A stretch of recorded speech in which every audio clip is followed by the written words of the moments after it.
Yes Sindhu जी, अब हम चलते हैं अपने अगले सेशन की तरफ, गीता ज्ञान की तरफ, श्रीमद् भागवत में से छठा चैप्टर चल रहा है हमारा।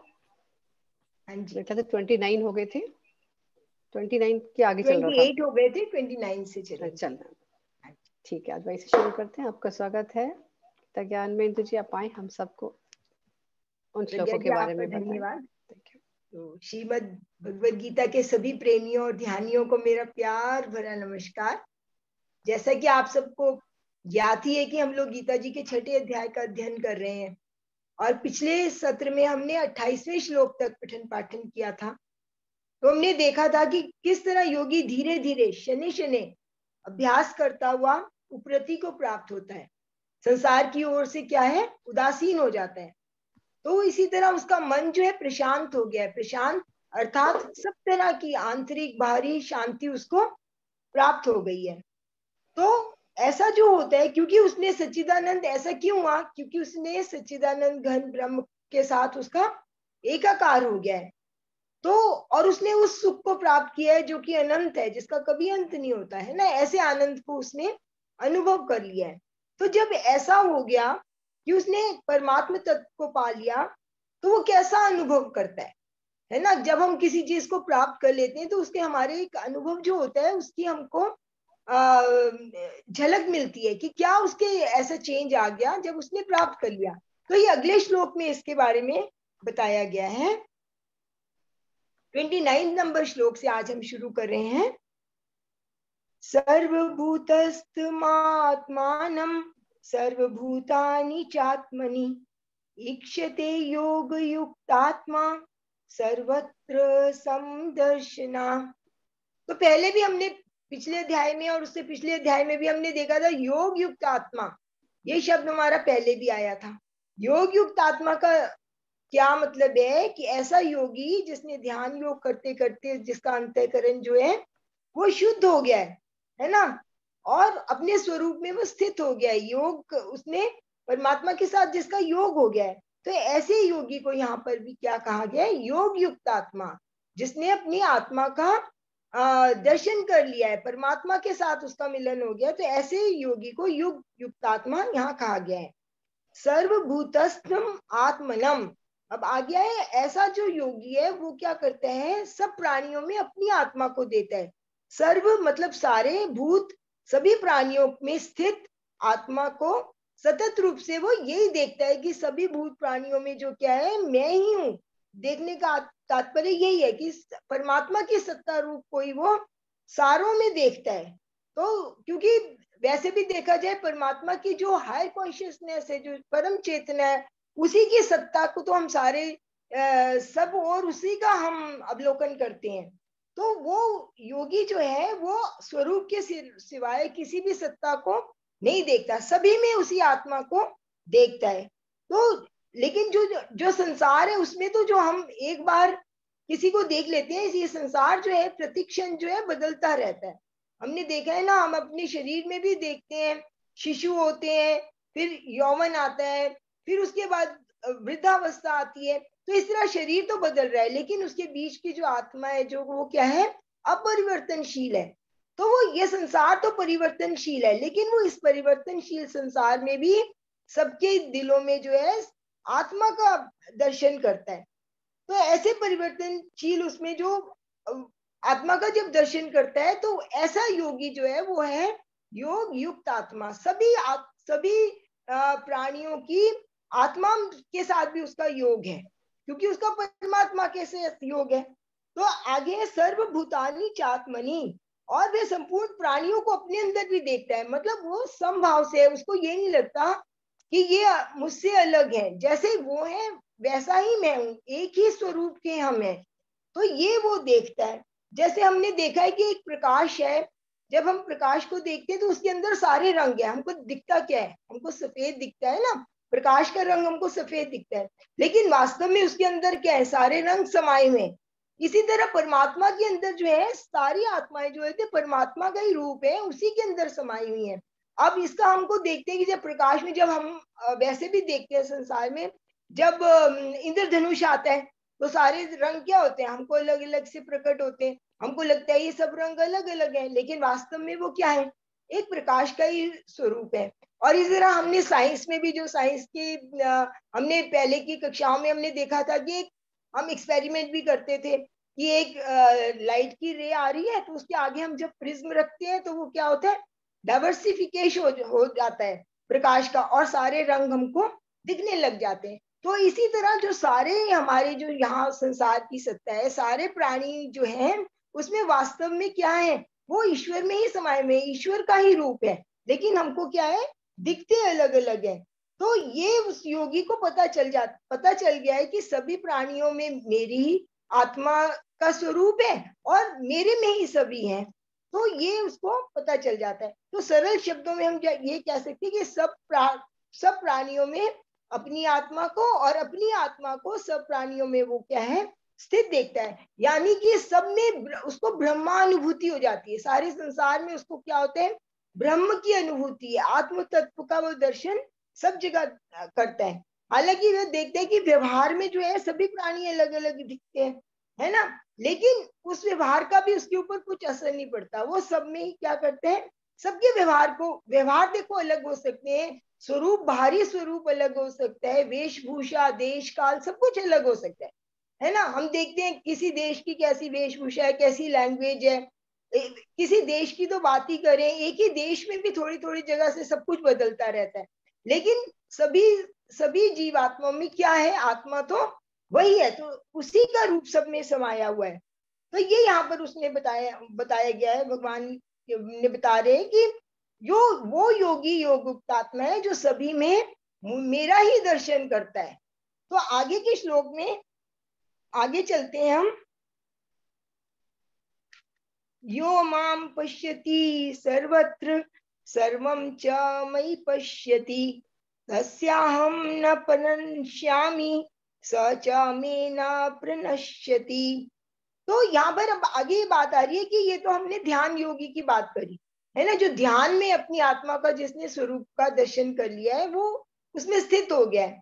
लेकिन देखिए योगी कौन से भी हैं, हमने इसमें भगवान ने अलग अलग योगियों की भी बात करी है। हमने देखा कर्म योगी क्या है, कर्म के द्वारा परमात्मा प्राप्ति करता है, और ध्यान योगी ध्यान के द्वारा वो अपने अंदर उतर गया। लेकिन एक भक्ति योग भी होते हैं, भक्ति योगी क्या है, उसमें भक्ति के द्वारा भगवान को प्राप्त किया जाता है। तो यहाँ पर इस श्लोक में वो भक्ति की बात कर रहे हैं, तो भगवान श्री कृष्ण जो क्या है साथ साथ सारे योगियों की बातें कर रहे हैं, केवल एक ही योग की उन्होंने बात नहीं करी, तो सारे योगी की बात कर रहे हैं। तो भक्ति के द्वारा भी जो योगी होता है वो परमात्मा तत्व को देखता है। परमात्मा को क्या देखता है, वो सारों में वो भी परमात्मा का ही अंश सब में देखता है। तो यो माम पश्यति सर्वता सर्वत्र, तो ये यहाँ पे वो कह रहे हैं कि जो भक्त देश काल वस्तु पशु पक्षी देवता जो है सभी जगह मेरे को देखता है। ऐसे भी भक्त है, भक्त हम देखते हैं ना, हमारे कितने ही दृष्टांत आते हैं जो सभी में जो भक्त है वो परमात्मा के रूप को ही देखता है। तो एक बार इसका ये भी उदाहरण है कि परमात्मा ही सब जगह, परमात्मा भी जो है अपना स्वरूप को सब जगह भी बना देते हैं।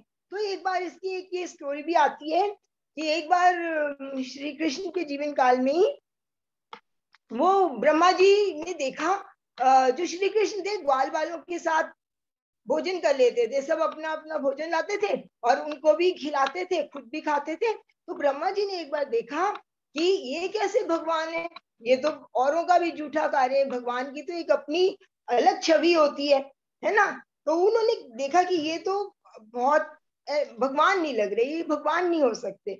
तो उन्होंने क्या करा कि सारे जितने भी गाय बछड़े जो भी चरने के लिए ग्वाल वाले लाते थे सभी को क्या करा, अंतर ध्यान कर दिया, सभी को चुरा लिया। और वो कहते अब मैं देखता हूँ कि क्या होता है, जब सारे ग्वाल वाले गाय बछड़े घर पहुंचेंगे नहीं तो तब पता चलेगा कि ये क्या हुआ।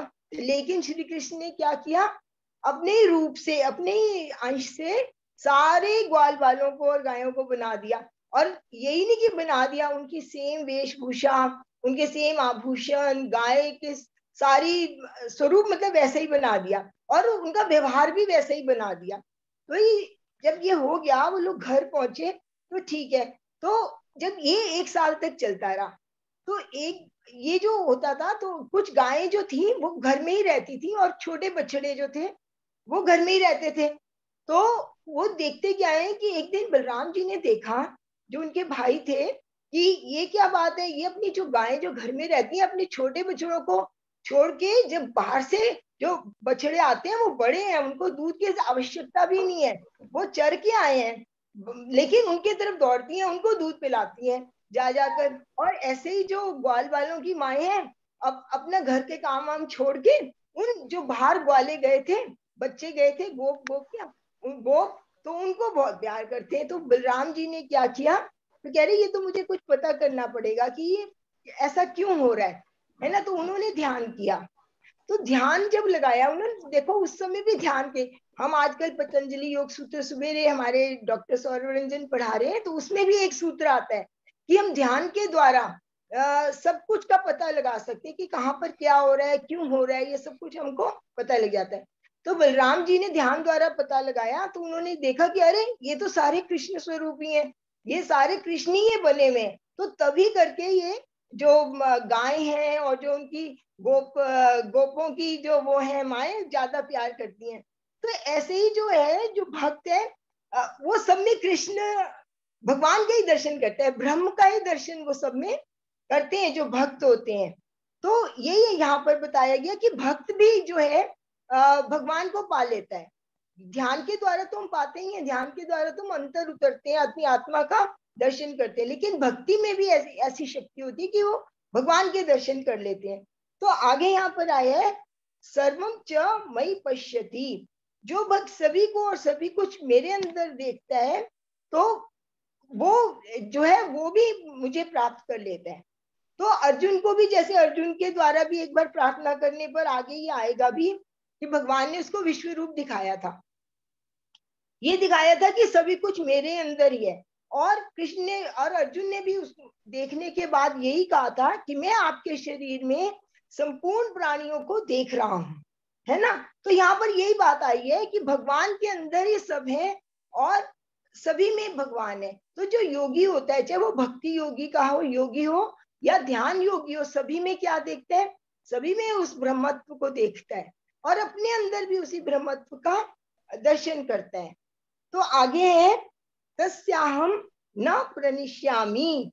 तो भगवान कह रहे हैं कि उस भक्त के लिए जो सब जगह मुझको ही देख रहा है, तो उस भक्त के लिए मैं भी अदृश्य नहीं हूं, मैं उसके लिए मैं भी उसको दर्शन देता रहता हूँ, उसके मैं हमेशा उसके साथ ही हूँ, मैं उसके लिए अदृश्य नहीं हूँ। और यानी उसके सामने में बिल्कुल प्रकट हो जाता हूँ, उसको मैं वो मुझे देख सकता है, मुझे मेरा अनुभव वो है कर सकता है, मैं निरंतर उसके साथ रहता हूँ। और सचा मेना प्रणिष्यामी, और ऐसा भक्त मैं भी वो भी मेरे से कभी अदृश्य नहीं होता, मैं भी उसका कभी भी साथ नहीं छोड़ता।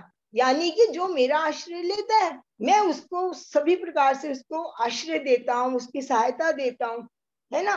तो योग क्षेम, तो आगे ये भी है कि दोनों, क्योंकि भक्त और भगवान क्या है, एक रूप हो गए हैं ना, क्योंकि उन्होंने अपना, जो भक्त होता है वो अपना सब कुछ भगवान के ऊपर समर्पित कर देता है और भगवान को ही एक अनन्यता से उसके ऊपर ही आश्रित हो जाता है। तो ये वो वहां यहाँ कह रहे हैं कि मैं तो उसके लिए दूर नहीं हूँ, ऐसे भक्त के लिए, और भक्त भी मुझसे दूर नहीं है। तो ये भक्ति भाव की यहाँ पर बात आ रही है। तो वैसे भी हम अगर यहाँ पे थोड़ा सा कंपेयर करें कि योगी हमको, क्योंकि तीन तरह के अब यहाँ पे हमको पता चल गया, है ना। एक कर्म योगी, एक ध्यान के द्वारा जो ज्ञान योगी है, और एक भक्ति योगी। तो ये तीनों का भी, ये तीनों का ध्येय क्या है, तीनों का लक्ष्य भगवत प्राप्ति ही है, ब्रह्म का स्वरूप को दर्शन करना ही है ना। तो जो कर्म योगी है वो क्या करता है, कर्म योगी अपने कर्मों के द्वारा निष्काम कर्म भाव से कर्म के फलों में आसक्ति ना रखते हुए निष्काम भाव करता है, सेवा करता है, उसके द्वारा वो क्या होता है, संसार से विरक्त होकर एंड में भगवत उसको ब्रह्म के दर्शन होते हैं। और जो ध्यान योगी है, ध्यान योगी तो हम सब जानते हैं कि अपने अंदर ही अंतर्मुखी होके अपने अंदर उतर के क्या है, आत्मा में परमात्मा के दर्शन करता है। और इसी तरह ये जो भक्ति योगी है, ये भी क्या है कि सब जगह वो परमात्मा को देखता है, वो ये देखता है कि मेरे परमात्मा ने सारा कुछ बनाया हुआ है। और अंत में इसी तरह वो क्या होता है, इसी तरह वो भी परमात्मा को प्राप्त कर लेता है। तो यही इसमें भक्ति भाव के बारे में भी भगवान साथ साथ बता रहे हैं। तो अगला श्लोक है हमारा, सर्वभूत स्थितम यो माम भज्यते केत्वमास्थिता सर्वथा वर्तमानोपि सा योगी मयि वर्तते। तो ये बता रहे हैं कि सर्वभूत स्थितम यो माम भजती। तो देखिए अर्थ भी ये साथ साथ अगर हम चले कितना आसान है। सर्व सारे भूत सारे प्राणियों में स्थित जो मुझको भजता है ना, कितना आसान है। जो पुरुष सब प्राणियों में मुझको भजता है अर्थात सब प्राणियों में स्थित मेरा भजन करता है, मुझे ही मानता है कि सब प्राणियों में मैं ही हूं, चाहे वो कोई भी देश का काल वस्तु स्थिति घटना सभी में वो क्या है, मेरे को ही देखता है। तो वैसे भी सारा जगत क्या है, भगवत स्वरूप ही है, ऐसा मानता है। तो वह मुझ में ही निवास करता है। और यहाँ पे जैसे सर्वभूत स्थितम ये शब्द आया ऐसा, तो ऐसा लगता है कि भगवान सब प्राणियों में है। तो ऐसा नहीं है, मतलब सब प्राणियों का मतलब सिर्फ मनुष्यों से नहीं यहाँ पर है, परंतु वास्तव में बात है कि भगवान तो कण कण में बसे हैं। ऐसे नहीं कि सिर्फ जिनमें प्राण है उनमें ही भगवान है, भगवान तो कण कण में बसे हुए। हमने देखा ना रेत के कण कण से लेके इतने इतने बड़े प्रकृति में कितनी है, कितने छोटे रंग रेत के कण है और कितने विशाल विशाल पर्वत है, कितना छोटा सा बीज और उसमें से कितने विशाल वृक्ष निकल आते हैं। ये कैसे एक चमत्कारी तो है ये। तो ये भगवान तो सब में ही है और सबकी रक्षा भी करते हैं, सारी प्रकृति उन्हीं की तो देन है। तो ये कि हमको अलग अलग लगता है, ये हमको ये संसार को देख के ऐसा प्रतीत होता है कि सब कुछ अलग अलग है, लेकिन वास्तव में सब कुछ क्या है, परमात्मा की सत्ता ही है। तो इसको हमको क्या है, हमको जो सब में सब प्राणियों का मतलब यहाँ पर ये है कि जो कण कण में सारी जगह सर्वत्र मतलब सब जगह भगवान को ही देखता है। तो ऐसा जो मनुष्य है वो मुझे पा लेता है। एकत्व मां स्थित। और इससे पहले श्लोक में उन्होंने बताया मेरे को सब में देखता है और सबको मेरे में देखता है, पहले श्लोक में आया ना। तो उसका मतलब क्या है, इसका मतलब यह है कि हम दोनों क्या है, एक हो गए हैं, कोई अंतर नहीं रहा है, भक्त और भगवान में कोई अंतर नहीं कर रहा है, योग युक्तात्मा हो गया, उसका भी क्या है, एक रूप हो गए हैं। तो इसी के कारण जो है भगवान जो है वो भी अदृश्य नहीं होते और भक्त को भी अदृश्य वो जो है होने नहीं देते। तो उनमें एक अभिन्नता आ गई है। तो इस जो ये मान लेता है, ये क्या है, ये अद्वैत का सिद्धांत है कि दोनों का एक रूप हो जाना। लेकिन द्वैत होते हुए भी ये अभिन्नता होती है ना। द्वैत के द्वारा ही हम अद्वैत को प्राप्त कर सकते हैं।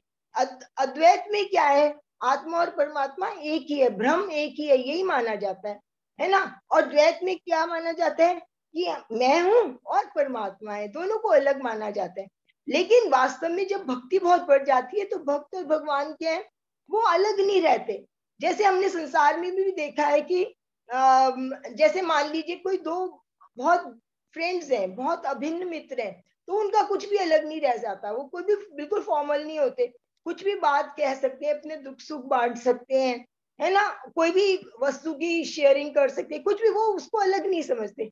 तो इसी तरह जब भगवान के साथ भी अत्यंत स्नेह हो जाता है, भगवान भक्त जो है भगवान को अपना ही मानने लग जाता है, तो उसमें भी ऐसे हो जाता है, वो क्या हो जाता है, एकत्व की भावना आ जाती है, वो दोनों एक ही बन जाते हैं, है ना। हमने मीरा का भी उदाहरण देखा था, वो पहले तो मानते थे कि मेरे तो गिरधर गोपाल, मेरा और कोई नहीं है गिरधर, और अंत में क्या हुआ, वो भगवान में ही समा गई। आज भी चित्तौड़गढ़ में उनका मंदिर है, वहां पे जहां पर उन्होंने वो उसमें समा गई थी।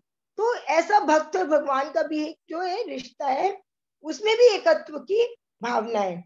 तो आगे है, सर्वथा वर्तमानोपि सा योगी मई वर्तते। तो ऐसा योगी जिसका मेरे साथ एकत्व हो गया है, वो सब जगह मुझे देखता है, किसी भी कोई शास्त्र, कोई वर्ण का व्यक्ति हो, कोई हो, सब क्रियाएं, खाते पीते सोते जागते, सब में वो मेरे को ही देखता है, उसकी मेरे सिवा उसके सिवा कोई उसकी और दृष्टि में आता ही नहीं है। तो इस तरह उसने क्या है, भगवान को देखता है, तो संसार से उसका क्या है, संबंध विच्छेद हो गया है, क्योंकि वो भगवान को ही देख रहा है और जगह उसकी कोई आसक्ति रही नहीं। सिर्फ आसक्ति उसकी क्या है, भगवान में ही है। भगवान को ही सब जगह देखता है, भगवान को ही पाना चाहता है। तो और जो ज्ञान योगी है, तो भक्ति योगी की बात हुई, और ज्ञान योगी जो है ध्यान के द्वारा भी जो क्या है, उसका भी जो को होता है क्या है, संसार से संबंध विच्छेद हो जाता है और वो भी मुक्त हो जाता है। वो संसार को वो भी अपना नहीं समझता, उसको भी पता चल गया है कि एक परमात्मा ही मेरा है, मेरी आत्मा स्वयं ही जो है वही उसी को मैंने पाना है। तो वो अंतर्मुखी हो जाता है। और जो भक्ति योगी है वो भी क्या है, वो भी अंतर्मुखी है एक तरह से, वो भगवान के सिवा किसी को नहीं देखता। तो भक्ति योगी भी एक आनंद का अनुभव करता है, भगवान से प्रेम करने का एक अलग आनंद का अनुभव करता है। और इसी तरह जो ध्यान योगी है, जो ध्यान के द्वारा अपनी आत्मा को देख रहा है, वो भी जो आनंद का प्राप्त करता है, वो भी अवर्णनीय है ना, उसको भी बहुत ही अत्यंत सुख प्राप्त होता है। तो दोनों का ही जो लक्ष्य है यहाँ पर वही है, तो दोनों ही प्राप्त कर सकते हैं। तो आगे का हमारा श्लोक आया है, आत्म उपमेन सर्वत्र समम पश्यति यो अर्जुन, सुखम वा यदि वा दुखम सा योगी परमो मता। यानी आत्मोपमेन सर्वत्र संपश्यति। तो भगवान कह रहे हैं कि अर्जुन, जैसे संसार, जैसे मनुष्य शरीर में अपने आप को देखता है, हम जैसे शरीर, अगर शरीर का उदाहरण ले तो सारे अंग है हमारे जो है अलग अलग है, लेकिन सबको मिलके हमारा क्या है, शरीर है, शरीर एक ही है। जैसे अगर मान लीजिए एक अंग में कोई पीड़ा होती है तो सारा शरीर ही हमारा उसको क्या है, महसूस करता है ना। हमने देखा है सिर दर्द हो रहा हो तो हमारा हम शिथिलता सा महसूस करते हैं, या कहीं और भी किसी भी अंग में कोई भी कष्ट हो तो हम पूरा शरीर ही उसको महसूस करता है। तो इसी तरह वो भगवान कह रहे हैं कि जो संपूर्ण प्राणियों में जो मेरा भक्त है, दूसरे प्राणियों को भी मेरा ही अंश मानता है, और ऐसा अंश मानता है तो कि वो मेरा ही हिस्सा है, दूसरे प्राणी भी जो के हैं मेरा ही हिस्सा है, तो उनके दुख में वो दुखी होता है और उनके मतलब उनको सुखी करना चाहता है।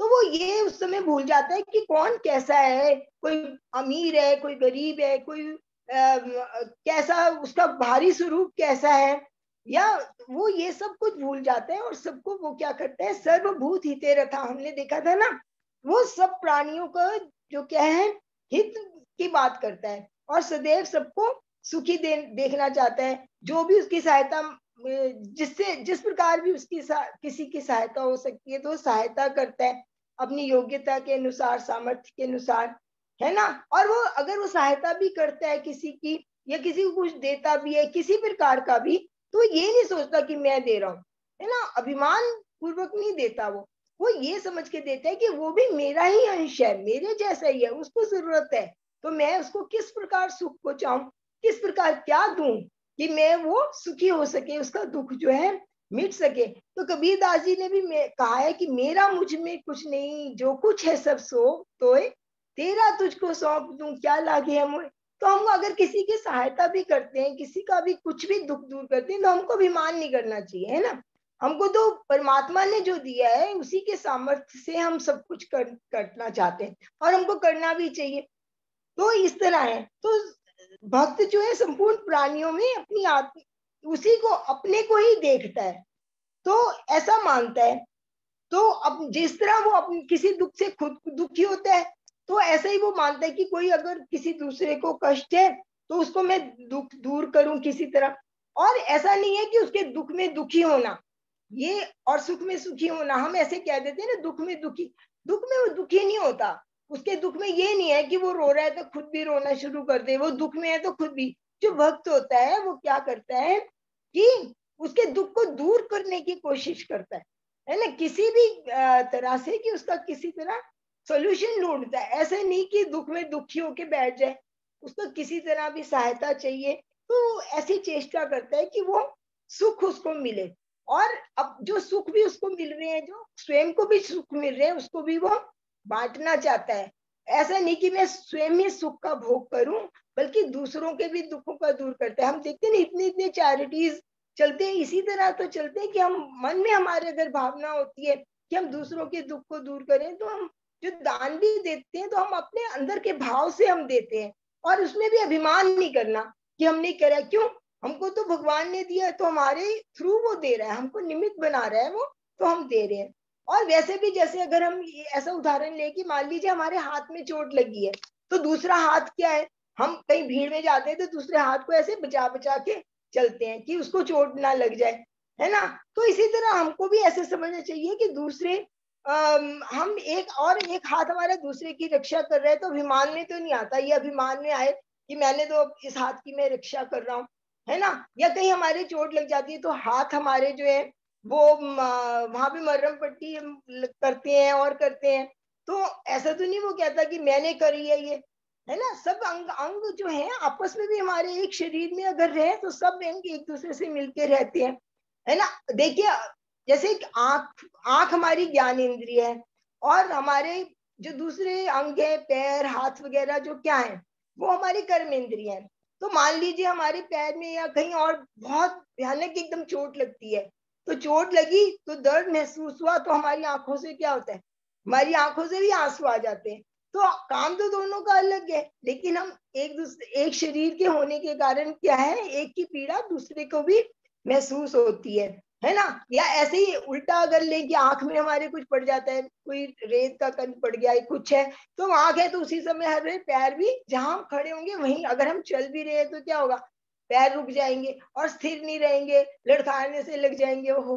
तो ऐसे ही हमको ऐसे ही जो भक्त है वो ऐसे ही मानता है कि अगर एक व्यक्ति के दुख है तो उसमें वो दुखी होता है, और यही उसके योगी की, यही जो है भक्त की यही स्थिति है कि वो परमात्मा को ही देखता है सब में। जैसे एक शरीर में हम अंगों को अलग नहीं कर सकते, इसी तरह ये जो सारी भगवान ने जो सृष्टि बनाई है, सारे प्राणी बनाए हैं, मनुष्य तो क्या, पेड़ पौधे जीव जंतु जितने भी बने हैं सभी में आत्मा है ना। हम अब तो हम कितनी अवेयरनेस आ गई कि पेड़ हमको नहीं काटने चाहिए और सभी का ध्यान रखना चाहिए, है ना। हम ध्यान में भी हमको यही सिखाया जाता है कि सभी में जिसमें भी जीव आत्मा है हमको उसको बिल्कुल भी दुख नहीं देना, हमको कष्ट नहीं देना, क्योंकि वो हमारे जैसी ही आत्मा है। तो यही हम यहाँ पर भी बताया जा रहा है कि उसके कारण जो है भगवान जो है भक्त की रक्षा करते हैं, और भक्त जो है भगवान को ही सब जगह देखता है। और इसी तरह जो ध्यान योगी है वो अपनी आत्मा में ही परमात्मा को देखता है, और परमात्मा की सत्ता को ही सब जगह देखता है, सभी में भी वही आत्मा को देखता है। तो ऐसा जो योगी है जो ऐसा है, तो ये यहाँ पर कहा गया स योगी परमो मता। तो भगवान कह रहे हैं कि मेरे मत में, कि मेरे मानने में जो ऐसा योगी है जो सब में मुझको देख रहा है और मुझ में सबको देख रहा है, वह ही मेरे मत में क्या है, परमो योगी परमो मता। वैसा योगी जो है वो परम योगी है, वो ही वास्तव में योगी है जो सबके दुख में दुखी होता है, सबके मतलब सबको सर्वभूत हिते रहता हमेशा। वो जितने भी हमने देखे हैं कोटि के जो योगी होते हैं वो सबकी उसमें सबकी सुख चाहते हैं, सबका हित करने के लिए जाते हैं। इसका एक और उदाहरण भी था कि एक बार क्या हुआ कि इंद्र जो था, जो इंद्र देवताओं का राजा है माना जाता है ना, तो उसको क्रोध आ जाता था जल्दी।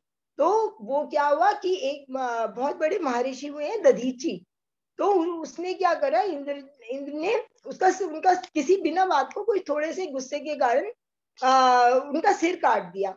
तो सिर काट दिया तो खैर हमारे आयुर्वेद का बड़ा मतलब आयुर्वेद के द्वारा कुछ भी किया जा सकता है। तो जो अश्विनी कुमार थे उन्होंने उनके सिर को दोबारा जोड़ दिया। तो कुछ समय के बाद क्या हुआ, क्योंकि देवताओं और असुरों में भी क्या है, लड़ाई चलती रहती थी। तो इंद्र जो देवताओं पर असुरों ने जो क्या किया, राक्षसों ने चढ़ाई कर दी। जब खूब युद्ध हुआ तो ऐसा माना गया कि असुर तो देवताओं को हरा देंगे बिल्कुल, तो देवताओं का नाम निशान नहीं बचेगा, सारी जगह पर असुरों का ही राज हो जाएगा।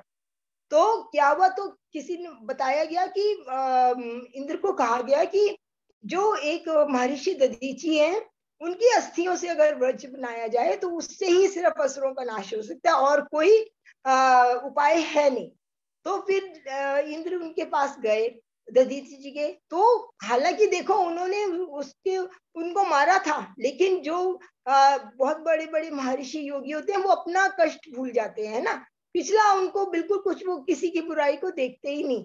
तो उन्होंने अपना स्वयं ही शरीर का त्याग कर दिया, और उनकी हड्डियों से, क्योंकि वो योगी की हड्डियां थी ना, बहुत मजबूत थी, तो उससे जो व्रज बनाया गया, वज्र जो बना, तो उससे फिर असुरों का नाश हुआ।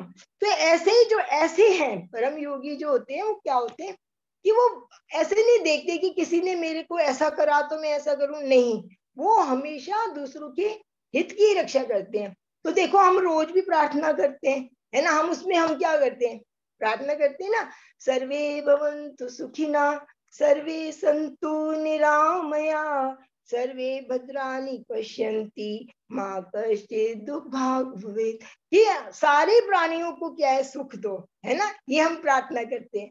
तो मेरे ख्याल समय हो गया है काफी, तो यहाँ पे हम आज का यहाँ पे सत्र समाप्त करेंगे। और वैसे भी क्योंकि अगले श्लोक में अर्जुन जो है वो पूछ रहा है भगवान से, क्वेश्चन कर रहा है, तो क्वेश्चन और आंसर तो साथ साथ ही चलेंगे। और क्वेश्चन भी बहुत अच्छे वाला है, जो हम सभी ध्यानी अक्सर में ही पूछते हैं, अपने मन से भी कहते हैं कि चंचलम हि मन कृष्ण प्रमाथि बलवर दृढ़म तस्याहम निग्रहम मन्ये वायोरिव दुष्कुर सुदुष्करम, कि मैं कैसे इस चंचल मन को भटकने से रोकूं, कैसे ध्यान में लगाऊं। हम सभी लोग तो ये सोचते हैं ना, तो यही बात यहाँ पर आगे के क्वेश्चन में आएगी। तो ये हम अगली बार लेंगे। अर्जुन का वाच है, 2 क्वेश्चन उन्होंने पूछे और भगवान ने उनके 2 श्लोकों में उत्तर दिया है। तो ये हम 4 श्लोक इकट्ठे लेंगे, क्योंकि उसके बाद फिर अर्जुन का वाच है, अर्जुन का क्वेश्चन है, तो ये वाला लेंगे, अगली बार लेंगे। तो आप सबका धन्यवाद। Thank you. थैंक तो यू। एक भजन की भी 2 लाइनें बहुत अच्छी है ना। बिल्कुल बिल्कुल ये सुनाए। मन बड़ा चंचल है, कैसे तेरा भजन करूं, जितना इसे समझाऊं उतना ही भटक जाए, ये मन बड़ा चंचल है। तो यहीं पे हम आज का ये सत्र समाप्त करते हैं। आपका बहुत बहुत धन्यवाद। तो अगली बार फिर थैंक मिलेंगे। यू।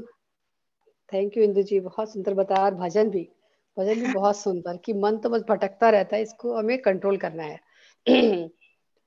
और हाँ उसी की जी, प्रैक्टिस करना है। अगली बार उनका क्वेश्चन आएगा, ये अर्जुन ना पूछ रहे हैं कि इतना सब कुछ सुन तो लिया, फिर भी मैं क्या करूं, मन तो भटकता ही रहता है ना, इतना भगवान बार बार उसको समझा रहे हैं।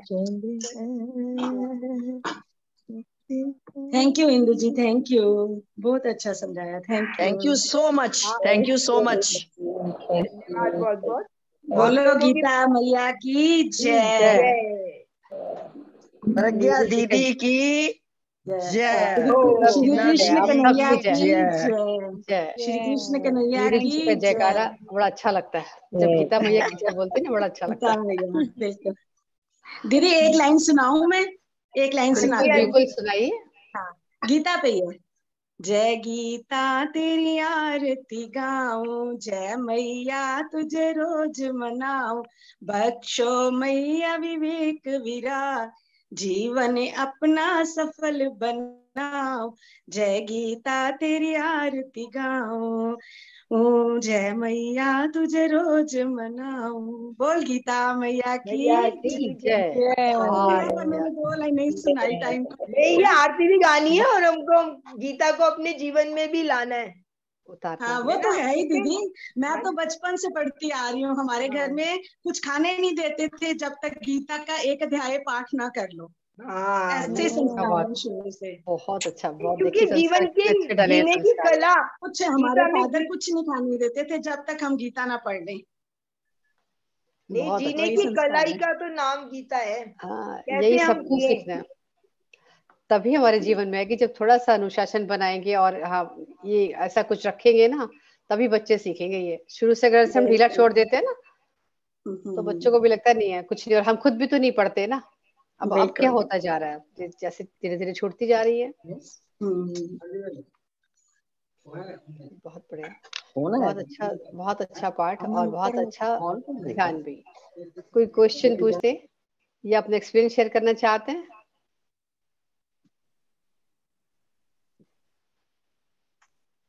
कोई एक्सपीरियंस?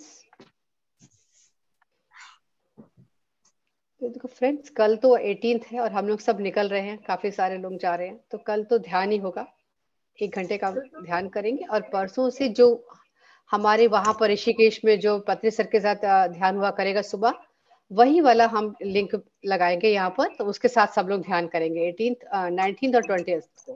कल 17 है। कल तो 17 है अच्छा कल 17 है, परसों निकल रहा है। कल तो हमारा दर्शना जी का सेशन है, यही सही याद दिलाया आपने लीना जी। दर्शना जी का है बैलेंसिंग हैप्पी हार्मोन्स। 18th को 18th 19th 20th ऐसा होगा, जो वहां चल रहा होगा वो यहाँ पर म्यूजिक लगाएंगे, जो ऋषिकेश में हो रहा होगा उसके साथ करेंगे ध्यान। हाँ जी, कुछ कहना है लीना जी? नमस्कार। बहुत अच्छा ध्यान कर रहे थे आप भी। नहीं, पूरी ऊर्जा थी तो मैं आंख नहीं खुल पा रही थी। हाँ, मुझे भी बहुत बहुत आ रही थी, फिर मैं तो बाद में उठकर गई, मैंने कहा नहीं ऐसे तो मुझे नींद में चली जाऊंगी मैं ज्यादा। नहीं नहीं, मैं पूरी कॉन्शियस में थी वहाँ। और हेमा के ग्रुप में सहस्त्रार चक्र करा, पूरा एनर्जी फ्लो हो रहा था, आंखें नहीं खुल रही थी। तभी मैंने भी किया आज लीना जी के वहां पे ना, बहुत अच्छा लगा लीना जी। मैंने जब इधर शुरू किया ना, तो मेरे सहस्त्रार में ना ऐसे जैसे व्हाइट चीज कोई गिरा रहा है, या चावल के दाने है या तिल है या चीनी है, ये नहीं मुझे मालूम। नहीं, मेरे को तो वो मीठा मीठा शहद निकला आया। मुंह में से कुछ बाद में। हाँ, नहीं ये लास्ट काफी बैठी रही थी। फिर ना क्या कहते हैं, शायद जैसे कोई माथे से नीचे चीज आ रही थी उसके बाद। बहुत एनर्जी थी, बहुत मूलाधार से लेके ऊपर तक, बहुत बहुत वही था अभी ये इफेक्ट। इस तरफ आई हूँ ना मैं, जब उधर का खत्म हो गया तो मैंने इधर शुरू कर लिया, उसके बाद ये दोनों चीजें हुई हैं। उधर का तो ये मैंने बता दिया कंटिन्यू था। होता है, ग्रैन्यूल्स के रूप में एनर्जी फ्लो होती है। मेरी भी आंखें हम्म। नहीं खुल रही थी, इसीलिए मैं बंद करके बैठी। हाँ जी, ठीक है। चलिए बहुत बढ़िया फ्रेंड्स। अब थैंक यू इंदु दीदी। दीदी की भी एनर्जी थी, बीच में खाना भी बन गया, देखो सुन भी लिया, ध्यान भी कर लिया, खाना भी बना लिया, सही है। सारे काम हो गए। सारे काम